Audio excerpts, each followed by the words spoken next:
ನಮಸ್ತೆ ಎಲ್ರಿಗೂ, welcome back to my channel. ಇದು ಮಂಗಳವಾರದ ವ್ಲಾಗ್ ಆಗಿರುತ್ತೆ. ಇವ್ರು ಯಾರು ಅಂತ ನೋಡ್ತಾ ಇದ್ದೀರಾ, ಹೊಸದಾಗಿ ನಮ್ಮ ವ್ಲಾಗಲ್ಲಿ ಕಾಣಿಸ್ಕೊಳ್ತಾ ಇದ್ದಾರೆ ಅಂತ. ಇವಳು ನನ್ನ ಫ್ರೆಂಡ್ ಅರ್ಚನಾ ಅಂತ ಹೇಳಿ, ಮೈಸೂರು ಹತ್ರ ಕೆ ಆರ್ ನಗರದಲ್ಲಿ ಇರೋದು ಇವರೂರು. ಇವಳು ನನ್ನನ್ನು ನೋಡೋದಕ್ಕೆ ಅಂತ ಹೇಳಿ ಬಂದಿದ್ಲು. ಅಂದರೆ ತುಂಬ ದಿನದಿಂದ ಬರಬೇಕು ಅಂತ ಅಂದ್ಕೊತಾ ಇದ್ಲು, ಪಾಪ ಬರೋದಕ್ಕಾಗಿರಲಿಲ್ಲ. ಸೊ ಇವಾಗ ಬಂದಿದ್ಲು. ನಾನು ಈ ಟೈಮಲ್ಲಿ ಸ್ವಲ್ಪ ನೋಡಿಕೊಂಡು ಮಾತಾಡ್ಸ್ಕೊಂಡು ಹೋಗೋಣ ಅಂತ ಹೇಳಿ ಬಂದು, ನನಗೆ ಗಿಫ್ಟೆಲ್ಲ ತಂದುಕೊಟ್ಟು ಮಾತಾಡ್ಸ್ಕೊಂಡು ಹೋಗೋಕ್ಕೆ ಅಂತ ಹೇಳಿ ಬಂದು ಒಂದು 4-5 ದಿನ ಇದ್ಲು. ಸೊ ಇವತ್ತು ಇವಳ ಜೊತೆ ನಾನು ವ್ಲಾಗ್ನ ಮಾಡ್ಕೊಳ್ತಾ ಇದ್ದೀನಿ. ಇಬ್ಬರು ಸೇರಿ ಬೆಳಗ್ಗೆಗೆ ತಿಂಡಿ ಮಾಡ್ಕೊಳ್ಳೋಣ ಅಂತ ಹೇಳಿ ಮಾಡ್ಕೊಳ್ತಾ ಇದ್ದೀನಿ. ನಾನು ಮೊಸರನ್ನ ಮಾಡೋಣ ಅಂತ ಹೇಳಿ ರೆಡಿ ಮಾಡ್ಕೊಳ್ತಾ ಇದ್ದೆ, ಹಾಗೆ ಅವಳು ಬಿಸಿಬೇಳೆಬಾತ್ ಮಾಡೋಣ ಅಂತ ಹೇಳಿ ರೆಡಿ ಮಾಡ್ಕೊಳ್ತಾ ಇದ್ಲು. ಇಬ್ಬರು ಕೂಡ ಸೇರಿ ತಿಂಡಿನ ರೆಡಿ ಮಾಡ್ಕೊಳ್ತಾ ಇದ್ದೀವಿ. ಆ್ಯಕ್ಚುಲಿ ಇವಳು ಫ್ರೆಂಡ್ಗಿಂತ ಜಾಸ್ತಿ ಸಿಸ್ಟರ್ ಅಂತಲೇ ಹೇಳ್ಬೋದು. ಯಾಕಂತ ಹೇಳಿದ್ರೆ ನಾನು ಜಾಸ್ತಿ ಇವಳ ಜೊತೆನೇ ಎಲ್ಲ ವಿಷಯಗಳು ಶೇರಿಂಗ್ ಮಾಡೋದಿರ್ಬೋದು, ಜಾಸ್ತಿ ಮಾತಾಡೋದಿರ್ಬೋದು ಎಲ್ಲನೂ ಇವಳ ಜೊತೆನೇ. ಸೊ ಹಾಗಾಗಿ ಇವಳಿಗೂ ನನಗೂ ಒಂಥರ ಸ್ಪೆಷಲ್ ಬಾಂಡು. ಸೊ ಇವಾಗ ನನಗೆ ಮಾತಾಡ್ಸ್ಕೊಂಡು ಹೋಗಿ ನೋಡ್ಕೊಂಡು ಹೋಗೋಣ ಅಂತ ಹೇಳಿ ಬಂದಿದ್ದಾಳೆ. ನಾನು ರಾತ್ರಿ ಸ್ವಲ್ಪ ಅನ್ನ ಮಿಕ್ಕಿತ್ತು, ಅದಕ್ಕೆ ಸ್ವಲ್ಪ ಮೊಸರನ್ನ ರೆಡಿ ಮಾಡ್ಕೊಳ್ಳೋಣ ಅಂತ ಹೇಳಿ ಮಾಡ್ತಾಯಿದ್ದೀನಿ. ನೀವು ಅಷ್ಟೇ ರಾತ್ರಿ ಏನಾದ್ರು ಈ ರೀತಿ ಉಳಿದಿದ್ದರೆ ಬಿಸಿಬೇಳೆ ಜೊತೆ ಮೊಸರನ್ನ ಕಾಂಬಿನೇಷನ್ ತುಂಬಾ ಚೆನ್ನಾಗಿರುತ್ತೆ. ಮುಂಚೆನೇ 1 ಅವರ್ ಮುಂಚೆನೇ ಅನ್ನನ ಈ ರೀತಿ ಕಲಸಿ ಇಟ್ಬಿಟ್ರೆ ಅದು ನೀಟಾಗಿ ನೀರೆಲ್ಲ ಹೀರ್ಕೊಂಡಿರುತ್ತೆ. ಮತ್ತೆ ಬೇಕಿದ್ರೆ ನಾವು ಅದರೊಳಗಡೆ ನೀರನ್ನು ಹಾಕ್ಕೊಂಡು ಇನ್ನೊಂದು ಸ್ವಲ್ಪ ತೆಳುವಾಗಿ ಮಾಡ್ಕೋಬೋದು. ನಾನು ಮುಂಚೆನೇ ಅಂದರೆ ಬೆಳಗ್ಗೆ ಎದ್ದ ತಕ್ಷಣವೇ ಇದಕ್ಕೆ ಮೊಸರನ್ನ ಹಾಕಿ ಕಲಸಿ ಇಟ್ಟಿದ್ದೆ. ಸೊ ಇವಾಗ ಇದಕ್ಕೆ ಬೆಳ್ಳುಳ್ಳಿ, ನಾರ್ಮಲಾಗಿ ಬೆಳ್ಳುಳ್ಳಿ, ಹಸಿರುಮೆಣ್ಸಿನ್ಕಾಯಿ ಮತ್ತು ಕೊತ್ತಂಬರಿ ಸೊಪ್ಪು, ಸ್ವಲ್ಪ ಮೆಣಸು ಎಲ್ಲ ಹಾಕಿ ಒಗ್ಗರಣೆ ಮಾಡಿ ಮಿಕ್ಸ್ ಮಾಡಿ ಇಟ್ಕೊಂಡೆ. ಈ ರೀತಿ ಒಗ್ಗರಣೆ ಮಾಡಿ ಮಿಕ್ಸ್ ಮಾಡಿ ಇಟ್ಕೊಂಡ ನಂತರನೂ ಕೂಡ ಅದು ಫ್ಲೇವರ್ ತುಂಬಾ ಚೇಂಜ್ ಆಗಿರುತ್ತೆ. ಸೊ ಅದಕ್ಕೆ ಅದನ್ನು ಕೂಡ ರೆಡಿ ಮಾಡಿಕೊಂಡೆ. ಅದನ್ನೆಲ್ಲ ಮಾಡಿಟ್ಬಿಟ್ಟು ಬಿಸಿಬೇಳೆಬಾತ್ ಮಾಡೋಣ ಅಂತ ಹೇಳಿ ಮಾಡ್ಕೊಳ್ತಾ ಇದ್ದೀನಿ. ಬಿಸಿಬೇಳೆಬಾತು ಕಾಂಬಿನೇಷನ್ ಮೊಸರನ್ನ ತುಂಬಾ ಚೆನ್ನಾಗಿರುತ್ತೆ. ಬಿಸಿಬೇಳೆಬಾತ್ ಇವತ್ತೊಂದು ಎಡವಟ್ಟಾಗೋಯ್ತು. ವಿಷಲ್ ಸರಿಯಾಗಿ ಆಗ್ದಿರ ಅರ್ಧ ಗಂಟೆಲಿ ಆಗಬೇಕಾಗಿರೋ ಬಿಸಿಬೇಳೆಬಾತು 1 ಅವರ್ ಆದರೂ ಆಗಲಿಲ್ಲ. ಒಂದೊಂದು ಸಲ ಹಿಂಗೆ ಆಗ್ಬಿಡುತ್ತೆ. ಮನೆಯಲ್ಲಿ ಕುಕ್ಕರ್ಗಳು ಕೈ ಕೊಟ್ಟಾಗ 1 ಅವರಿಂದ ಬಿಸಿಬೇಳೆಬಾತ್ ರೆಡಿ ಆಯಿತು ನಮ್ಮ ಮನೇಲಿ. ನಮ್ಮ ಮನೆಯವ್ರು ರೇಗಿಸ್ತಾಯಿದ್ರು, ಅರ್ಧ ಗಂಟೆಲಿ ಮಾಡೋ ಬಿಸಿಬೇಳೆಬಾತನ್ನ 2 ಗಂಟೆ ಟೈಮ್ ಮಾಡಿದ್ದಾಳೆ ಅಂಥೇಳಿ. ಕೆಲವು ಸಲ ಹಂಗೆ ಆಗ್ಬಿಡುತ್ತೆ. ಕುಕ್ಕರ್ಗಳು ಅರ್ಜೆಂಟ್ ಇದ್ದಾಗ, ಎಲ್ಲಾದರೂ ಕೆಲಸಕ್ಕೆ ಹೋಗಬೇಕು, ಹೊರಗೆ ಹೋಗಬೇಕು ಅಂತಿದ್ದಾಗಲೇ ಈ ರೀತಿ ಆಗ್ಬಿಡುತ್ತೆ. ಸೊ ಫೈನಲಿ ಬಿಸಿಬೇಳೆಬಾತ್ ರೆಡಿ ಆಯಿತು.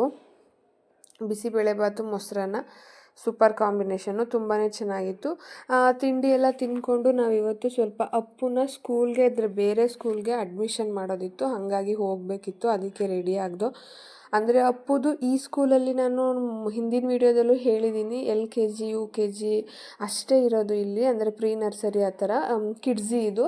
ಸೊ ಹಾಗಾಗಿ ನಾವು ಫಸ್ಟ್ ಸ್ಟ್ಯಾಂಡರ್ಡ್, ಇವಾಗ ಅಪ್ಪು ಫಸ್ಟ್ ಸ್ಟ್ಯಾಂಡರ್ಡ್ಗೆ ಹೋಗಬೇಕು, ಅವನನ್ನು ಬೇರೆ ಸ್ಕೂಲಿಗೆ ಸೇರಿಸ್ಬೇಕಿರೋದ್ರಿಂದ ನಾವು ಇವತ್ತು ಎಂಟ್ರೆನ್ಸ್ ಎಕ್ಸಾಮ್ ಇತ್ತು. ಏನಂತ ಹೇಳಿದ್ರೆ, ನಾವು ಇಲ್ಲಿ ಕಿಡ್ಸಿಯಲ್ಲಿ ನಾವು ಮಕ್ಕಳನ್ನ ಸೇರಿಸಿರ್ತೀವಲ್ವ, ಸೊ ಅವ್ರ ಸ್ಕೂಲ್ಗೆ ಡೈರೆಕ್ಟಾಗಿ ಫಸ್ಟ್ ಸ್ಟ್ಯಾಂಡರ್ಡಿಗೆ ಮಕ್ಕಳನ್ನ ತೊಗೋಬೇಕು ಅಂತ ಹೇಳಿದಾಗ ಮಕ್ಕಳಿಗೆ ಎಂಟ್ರೆನ್ಸ್ ಎಕ್ಸಾಮ್ ಅಂತ ಹೇಳಿ ಮಾಡ್ತಾರೆ. ಸೊ ಅದು ಇವತ್ತು ಅಪ್ಪುಗಿತ್ತು, ಹಾಗಾಗಿ ಎಕ್ಸಾಮ್ ಬರ್ಸೋಣ ಅಂತ ಹೇಳಿ ಕರ್ಕೊಂಡೋಗಿದ್ವಿ. ICSE ಸಿಲೆಬಸ್ಗೆ ಸೇರಿಸ್ತಾ ಇರೋದ್ರಿಂದ ಅವನಿಗೆ ಅವರು ಡೈರೆಕ್ಟಾಗಿ ಹಂಗೆ ಸೇರಿಸ್ಕೊಳ್ಳಲ್ಲ, ಫಸ್ಟು ಎಂಟ್ರೆನ್ಸ್ ಎಕ್ಸಾಮ್ ಅಂತ ಹೇಳಿ ಕೊಡ್ತಾರೆ. ಸೊ ಅದಕ್ಕೆ ಇದೇ ಸ್ಕೂಲು, ಎಕ್ಸಾಮ್ ಬರ್ಸೋಣ ಅಂತ ಹೇಳಿ ಕರ್ಕೊಂಡೋಗಿದ್ವಿ. ನೋಡ್ತಾ ಇರ್ಬೋದು ನೀವು. ಎಲ್ಲ ಪೇರೆಂಟ್ಸ್ಗೂ ಅಷ್ಟೇ, ಯಾರೇ ಆಗಿರ್ಬೋದು, ಮಕ್ಕಳಿಗೆ ಒಂದು ಒಳ್ಳೆ ಎಜುಕೇಷನ್ ಕೊಡಿಸ್ಬೇಕು ಅನ್ನೋದು ಎಲ್ರದ್ದು ಒಂದು ಕನಸಾಗಿರುತ್ತೆ. ಅಪ್ಪು ಹೋಗು, ನಾ ಬರಲ್ಲ, ನೀನು ಹೋಗು. ಬರಲಾ ಇರು, ಅವನಿಗೆ ಫಸ್ಟ್ ಟೈಮ್ ಅಲ್ವಾ, ಸೊ ನಡಿ.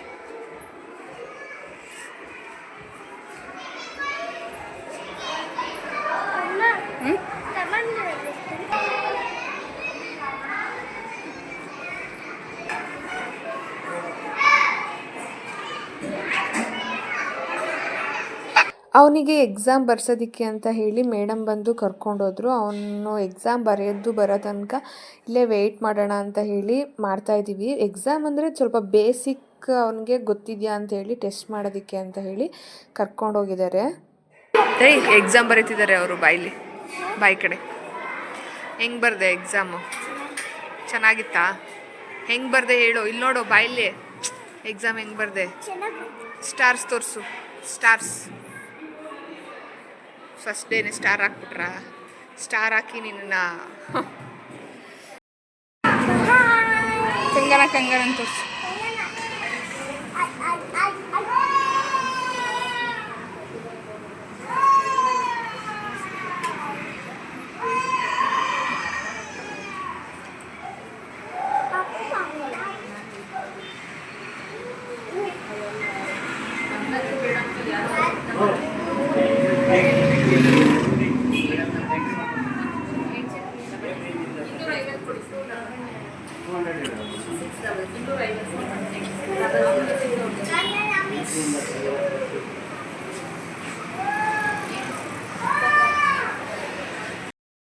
ಸ್ಕೂಲಿಂದ ಪ್ರೋಸೆಸ್ ಎಲ್ಲ ಮುಗಿಸ್ಕೊಂಡು ಬಂದ್ವಿ.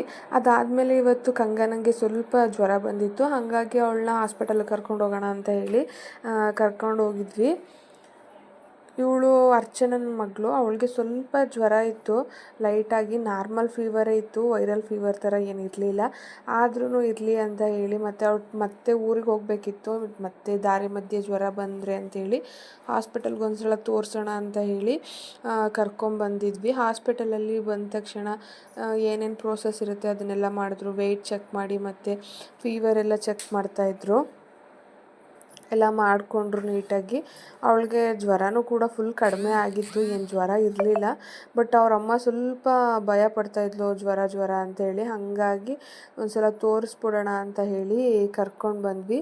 ಅದಾದಮೇಲೆ ಸ್ವಲ್ಪ ಅವರು ಆಟ ಆಡಬೇಕು ಅಂತ ಹೇಳಿದ್ದಕ್ಕೆ ಪಾರ್ಕಿಗೆ ಕರ್ಕೊಂಡೋಗಿ ಅಲ್ಲೇ ಆಟ ಆಡಿಸ್ಕೊಂಡು ಸ್ವಲ್ಪ ಹೊತ್ತು ಇದ್ದು ಕರ್ಕೊಂಡು ಬಂದ್ವಿ.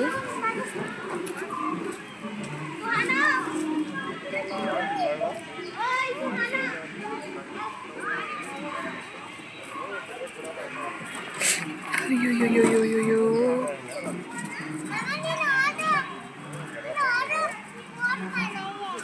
ಏನಂತೆ?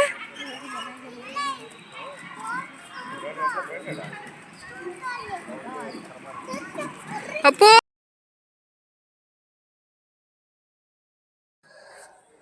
ಸೊ ಆ ಪಾರ್ಕಲ್ಲಿ ಸ್ವಲ್ಪ ಹೊತ್ತು ಆಟ ಆಡಿಸ್ಕೊಂಡು ಬಂದು ಮತ್ತು ಮನೆಯಲ್ಲಿ ಸ್ವಲ್ಪ ಹೊತ್ತು ರೆಸ್ಟ್ ಮಾಡಿದ್ವಿ.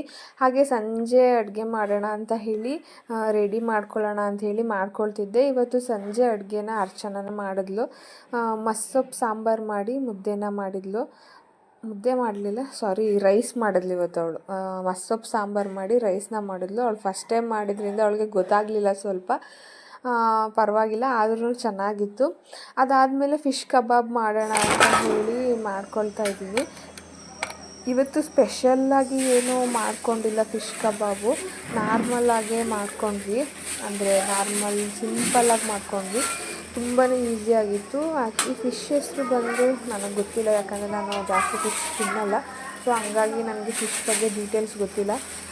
ಈ ಫಿಶ್ಶು ತುಂಬಾ ಚೆನ್ನಾಗಿರುತ್ತೆ ಕಬಾಬಿಗೆ. ಸೊ ಇದು 1 kg 1.5 kg ಇತ್ತು. ಅದಕ್ಕೆ ನಾವು ಕಬಾಬೇ ಮಾಡಿಬಿಡೋಣ, ಎಲ್ರಿಗೂ ಮಕ್ಳಿಗೂ ಇಷ್ಟ ಆಗುತ್ತೆ ಅಂತ ಹೇಳಿ ಕಬಾಬ್ ಮಾಡ್ಕೊಳ್ಳೋಣ ಅಂತ ಹೇಳಿ ಎಲ್ಲ ಮಾಡ್ಕೊಳ್ತಾ ಇದ್ದೀನಿ. ಈ ಫಿಶಸ್ ಬಂದು ರೂಪ್ಚಂದ್ ಅಂತ ಹೇಳಿ, ಇದನ್ನು ನಾನು ಫಸ್ಟು ವಾಶ್ ಮಾಡ್ಕೊಳ್ಳೋಣ ಅಂತ ಹೇಳಿ ಮಾಡ್ಕೊಳ್ತಾ ಇದ್ದೀನಿ. ರೂಪ್ಚಂದ್ ಅಂತ ಹೇಳಿ ಫಿಶ್ ಹೆಸರು. ಕಬಾಬ್ಗೆ ತುಂಬಾ ಚೆನ್ನಾಗಿರುತ್ತೆ.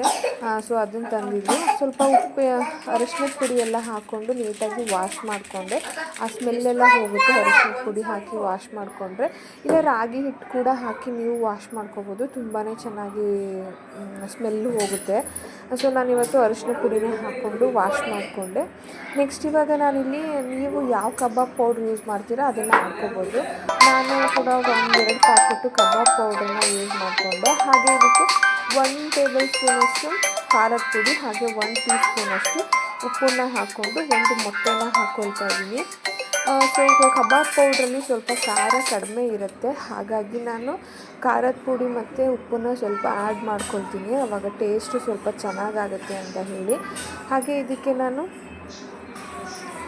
ಶುಂಠಿ ಬೆಳ್ಳುಳ್ಳಿ ಪೇಸ್ಟನ್ನು ಕೂಡ ಹಾಕಿ ಮೊದಲನೇದಾಗಿ ನೀಟಾಗಿ ಮಿಕ್ಸ್ ಮಾಡ್ಕೊಳ್ತಾ ಇದ್ದೀನಿ. ನಾವು ಫಿಶ್ ಮೇಲೆ ಇದನ್ನೆಲ್ಲ ಹಾಕ್ಕೊಂಡು ಮಿಕ್ಸ್ ಮಾಡ್ಕೊಳ್ಳೋಕೆ ಹೋದರೆ ಮುಳ್ಳಿರೋದ್ರಿಂದ ಕೈಗೆಲ್ಲ ಚುಚ್ಕೊಬಿಡುತ್ತೆ. ಹಾಗಾಗಿ ಮುಂಚೆನೇ ಈ ರೀತಿ ಮಸಾಲೆನ ರೆಡಿ ಮಾಡಿಕೊಂಡು ಆಮೇಲೆ ನಾವು ಫಿಶ್ಗೆ ಹಾಕ್ಕೊಳ್ಳೋದ್ರಿಂದ ನೀಟಾಗಿ ಕೋಟಿಂಗ್ ಬರುತ್ತೆ ಅದಕ್ಕೂ ಕೂಡ. ಈ ರೀತಿಯಾಗಿ ಎಲ್ಲ ಕಲಸಿದ ಆದಮೇಲೆ ನಾನಿಲ್ಲಿ ಒಂದು ಅರ್ಧ ಹೋಳಷ್ಟು ನಿಂಬೆ ರಸನ ಹಾಕ್ಕೊಳ್ತಾ ಇದ್ದೀನಿ. ನಿಂಬೆ ರಸನ ಹಾಕ್ಕೊಳ್ಳೋದ್ರಿಂದ ಫ್ಲೇವರ್ಫುಲ್ಲಾಗಿ ತುಂಬಾ ಚೆನ್ನಾಗಿರುತ್ತೆ.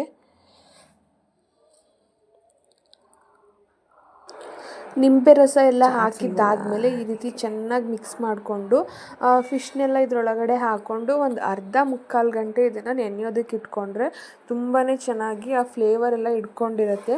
ಆ ಫ್ಲೇವರ್ ಎಲ್ಲ ಹಿಡ್ಕೊಂಡಾಗ ತಿನ್ನೋದಕ್ಕೂ ಕೂಡ ತುಂಬಾ ಚೆನ್ನಾಗಿರುತ್ತೆ. ನೀವು ಆವಾಗಲೇ ಮಾಡಿ ಆವಾಗಲೇ ಹಾಕ್ತೀನಿ ಅಂತ ಹೇಳಿದ್ರೆ ಅಷ್ಟು ಚೆನ್ನಾಗಿರಲ್ಲ. ಅದನ್ನು ಮಾಡೋದಕ್ಕಿಂತ ಮುಂಚೆ ಒಂದು ಅರ್ಧ ಮುಕ್ಕಾಲು ಗಂಟೆ ಈ ರೀತಿಯಾಗಿ ಕಲಸಿ ಮಸಾಲೆ ಎಲ್ಲ ನೆನೆಸಿಟ್ಕೊಳ್ಳಿ, ತುಂಬಾ ಚೆನ್ನಾಗಿರುತ್ತೆ. ನಾನಿವಾಗ ಒಂದು ಪಾತ್ರೆಗೆ ಎಣ್ಣೆನ ಹಾಕ್ಕೊಂಡು ಎಣ್ಣೆ ಎಲ್ಲ ಬಿಸಿ ಆದಮೇಲೆ ಅರ್ಧ ಮುಕ್ಕಾಲು ಗಂಟೆ ನಾನು ನೆನೆಯೋದಕ್ಕೆ ಇಟ್ಟಿದ್ದೆ. ಇವಾಗ ಇದನ್ನು ಎಣ್ಣೆ ಒಳಗಡೆ ಹಾಕ್ಕೊಳ್ತಾ ಇದ್ದೀನಿ. ಯಾವಾಗಲೂ ಅಷ್ಟೇ ನಾವು ಕಬಾಬ್ ಮಾಡುವಾಗಲೇ ನಾನ್ ವೆಜ್ ಎಲ್ಲ ಫ್ರೈ ಮಾಡುವಾಗ ಸ್ವಲ್ಪ ಎಣ್ಣೆ ತುಂಬ ಚೆನ್ನಾಗಿ ಕಾದಿದ್ರೆ ಅದು ನೀಟಾಗಿ ಫ್ರೈ ಆಗುತ್ತೆ. ಇಲ್ಲ ಅಂತ ಹೇಳಿದ್ರೆ ಕಬಾಬು ಜಾಸ್ತಿ ಎಣ್ಣೆನ ಹೀರ್ಕೊಬಿಡುತ್ತೆ. ನೀವು ಎಣ್ಣೆ ಕಾಯದೇ ಇರುವಾಗ ಕಬಾಬ್ನ ಎಣ್ಣೆ ಒಳಗಡೆ ಹಾಕಿದ್ರೆ, ಇಲ್ಲ ಯಾವುದೇ ನಾನ್ ವೆಜ್ ಆಗಿರ್ಬೋದು ಅದನ್ನು ಈ ರೀತಿ ಮಾಡುವಾಗ ಡೀಪ್ ಫ್ರೈ ಮಾಡುವಾಗ ಎಣ್ಣೆ ಕಾದಿಲ್ಲ ಅಂತ ಹೇಳಿದ್ರೆ ಅದು ಜಾಸ್ತಿ ಎಣ್ಣೆ ಹೀರ್ಕೊಳ್ಳುತ್ತೆ. ಹಾಗಾಗಿ ಸ್ವಲ್ಪ ಎಣ್ಣೆ ಕಾದ್ಮೇಲೆ ಎಣ್ಣೆ ಕಾದಿದೆಯಾ ಅಂತ ನೋಡಿಕೊಂಡು ಹಾಕ್ಕೊಳ್ಳಿ, ಆವಾಗ ಜಾಸ್ತಿ ಇದಾಗಲ್ಲ. ಸೊ ನಾನು ಆದ್ರೂ ಇರಲಿ ಅಂತ ಹೇಳಿ ಟಿಶ್ಯೂ ಪೇಪರ್ ಮೇಲೆ ಹಾಕ್ಕೊಳ್ತಾ ಇದ್ದೀನಿ. ತುಂಬ ಚೆನ್ನಾಗಿ ಫ್ರೈ ಆಗಿರುತ್ತೆ. ಎರಡು ಕಡೆ ನೀಟಾಗಿ ಫ್ರೈ ಮಾಡ್ಕೊಳ್ಬೇಕು.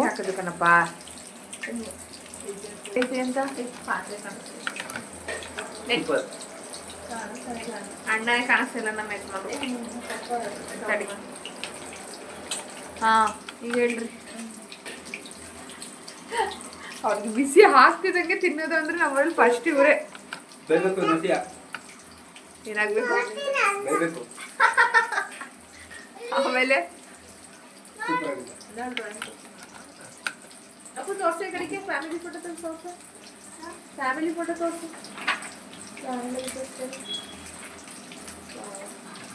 ಸೂಪರ್. ಗೋ. ಚೆನ್ನಾಗಿದೆ, ಬೇಯಬೇಕು ಅಂತ ಹೇಳ್ಬಿಟ್ಟು ಚೆನ್ನಾಗಿದೆ ಅಂತೆ. ಮತ್ತೆ ನೋಡ್ತಾ ಇರ್ಬೋದು ನೀವು, ಕಬಾಬ್ ಎಲ್ಲ ಫ್ರೈ ಮಾಡಿದ್ದೀನಿ. ತುಂಬಾ ಚೆನ್ನಾಗಿತ್ತು ಟೇಸ್ಟು ಕೂಡ. ಮಸಾಲೆನೂ ಕೂಡ ತುಂಬಾ ಚೆನ್ನಾಗಿದೆ. ಈ ರೀತಿ ಮಾಡ್ಕೊಳ್ಳಿ ಸಿಂಪಲ್ಲಾಗಿ, ಬೇಗ ಊಟದ ಜೊತೆ ಸೈಡ್ಗೆ ತುಂಬಾ ಚೆನ್ನಾಗಿರುತ್ತೆ. ಆ್ಯಂಡ್ ನೀವು ಕೂಡ ಟ್ರೈ ಮಾಡಿ ಹೇಗಿತ್ತು ಅಂತ ಕಮೆಂಟ್ ಮಾಡಿ ಹೇಳಿ. ಈ ವಿಡಿಯೋ ಐ ಹೋಪ್ ನಿಮಗೆ ವಿಡಿಯೋ ಇಷ್ಟ ಆಗಿದೆ ಅಂದ್ಕೊಂಡಿದ್ದೀನಿ. ಯಾರಿಗೆಲ್ಲ ವಿಡಿಯೋ ಇಷ್ಟ ಆಗಿದೆ ದಯವಿಟ್ಟು ನಿಮ್ಮ ಫ್ರೆಂಡ್ಸ್ ಫ್ಯಾಮಿಲಿ ಜೊತೆ ವಿಡಿಯೋನ ಶೇರ್ ಮಾಡಿ. ಹಾಗೆ ಯಾರೆಲ್ಲ ಇನ್ನೂ ಸಬ್ಸ್ಕ್ರೈಬ್ ಮಾಡದೆ ನೋಡ್ತಾ ಇದ್ದೀರಾ ಪ್ಲೀಸ್ ಸಬ್ಸ್ಕ್ರೈಬ್ ಮಾಡಿ ಮತ್ತು ಸಪೋರ್ಟ್ ಮಾಡಿ. Thanks for watching.